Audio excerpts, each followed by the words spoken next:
Hi all, this is Mounika vlogs. ఈరోజు మీకు ఆవు పాలతో జున్నుని ఎలా తయారు చేయాలో చూపిస్తాను. ఇవి జున్ను పాలండి. జున్ను పాలని ఆవు పాలను తీసుకున్నాను. ఆవు పాలతో జున్ను ఎలా తయారు చేయాలన్నది ఈరోజు చూపిస్తాను. 1 లీటర్ పాలు తీసుకోండి. అందులోనికి 1/2 కేజీ బెల్లాన్ని యాడ్ చేయండి. బెల్లాన్ని పెద్దగా చేసే కంటే చిన్న ముక్కలుగా చేసుకుంటే త్వరగా కరుగుతుందని ముక్కలు చేసుకున్నాను. మేము ఎక్కువగా నల్ల బెల్లాన్ని యూజ్ చేస్తాం, సో అవే చిన్న చిన్న ముక్కలుగా చేసుకున్నాను. దాన్ని పాల్లో వేయండి. 1 లీటర్ పాలకి 1/2 కేజీ బెల్లం సరిపోద్ది. ఆ చిన్న చిన్న ముక్కల్ని పాల్లో వేస్తూ అవి మెత్తగా కరిగేటట్టు చూసుకోవాలి. జున్ను చేయడానికి షుగర్ను కూడా యూజ్ చేస్తూ ఉంటారు. షుగర్ని యూజ్ చేయొచ్చు, బెల్లంని యూజ్ చేయొచ్చు.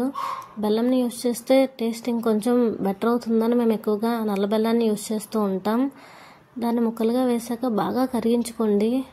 చేపెట్టి కరిగించుకున్నా పర్లేదు, లేదా ఏదైనా స్పూన్ గరిటతో కరిగించుకున్నా పర్లేదు. జున్ను గురించి నా లైఫ్లో జరిగిన ఒక ఇన్సిడెంట్ని చెప్తాను. నేను విజయవాడలో బ్యాంక్ కోచింగ్ తీసుకునేదాన్ని. అక్కడ ఒకరోజు దీపావళి పండగకి మా వార్డెన్ జున్ను పెడతాను అని చెప్పారు. జున్ను అంటే మేమేదో హోమ్ మేడ్ జున్ను అని నా ఫ్రెండ్స్ నేను చాలా వెయిట్ చేసి వెళ్ళాం. అక్కడికి వెళ్ళాక అది రెడీమేడ్ జున్ను, అది పిండితో కలిపి చేసిన జున్ను. సో మాకు అది అంతగా నచ్చలేదు. చూడ్డానికైతే బాగానే ఉంది కానీ టేస్ట్ అంతా రిఫ్లెక్ట్ అయినట్టుగా అనిపించలేదు. ఆ తర్వాత నుంచి నేను జున్ను అంటే ఇంటి దగ్గర తయారు చేసుకొని తినడం మాత్రమే చేసేదాన్ని. సో పాలని ఇలా ఫిల్టర్ చేసుకోవడం వల్ల బెల్లంలో ఉన్న చెత్త ఏమైనా ఉంటే బయటకు వచ్చేస్తుంది.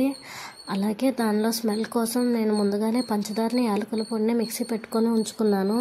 సో దాన్నే నేను పాల్లో కలుపుకున్న తర్వాత తీసుకెళ్ళి మేము కట్టెల పొయ్యి మీద పెట్టుకుంటాము.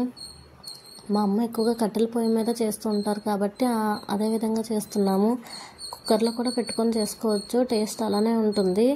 కానీ కట్టెల పొయ్యి మీద మాకు అలవాటు కాబట్టి దాని టేస్ట్ బాగా నచ్చుతుంది. చూడండి, పాలని తప్పెల్లో వాటర్ వేసి పెట్టి ఉంచాము. అలా పొయ్యి మీద 30 మినిట్స్ ఉంటుంటే జున్ను ఉడికిపోతుంది. చూడండి, జున్ను ఎంత కలర్ఫుల్గా మంచిగా థిక్నెస్గా వచ్చిందో. ఇంటి దగ్గర పాలు కాబట్టి మంచి టేస్ట్ ఉంటుందండి. మీకు కూడా నచ్చితే ఇంటి దగ్గర పాలతో ఇలా ఒకసారి తయారు చేయండి. అది కూడా చెప్తున్నా, జున్ను పాలతో మాత్రమే ఇంత గట్టిగా వస్తుంది, నార్మల్ పాలతో ఇంత బాగా రాదు. మీకు స్పూన్తో ఒక పీస్ తీసి కూడా చూపిస్తాను. టేస్ట్ విషయానికి వస్తే మాత్రం చాలా బాగుంటుందండి. ఇంటి దగ్గర మీ దగ్గర జున్ను పాలు ఉంటే ఒకసారి నేను చెప్పిన విధంగా ట్రై చేయండి. టేస్ట్ మీకు ఖచ్చితంగా నచ్చుతుంది. చూడండి, పీస్ ఎంత బాగుందో, ఎంత హోల్స్తో ఎంత బాగా వచ్చిందో. తింటే మాత్రం నోరు ఊరుతుందండి, నిజంగా చెప్తున్నా. Thank you for watching this video. ఖచ్చితంగా మీకు ఈ జున్ను నచ్చిందని అనుకుంటున్నాను. మీకు కూడా నచ్చినట్లయితే కామెంట్లో ఎలా ఉందో చెప్పండి. Thank you for watching this video. Bye.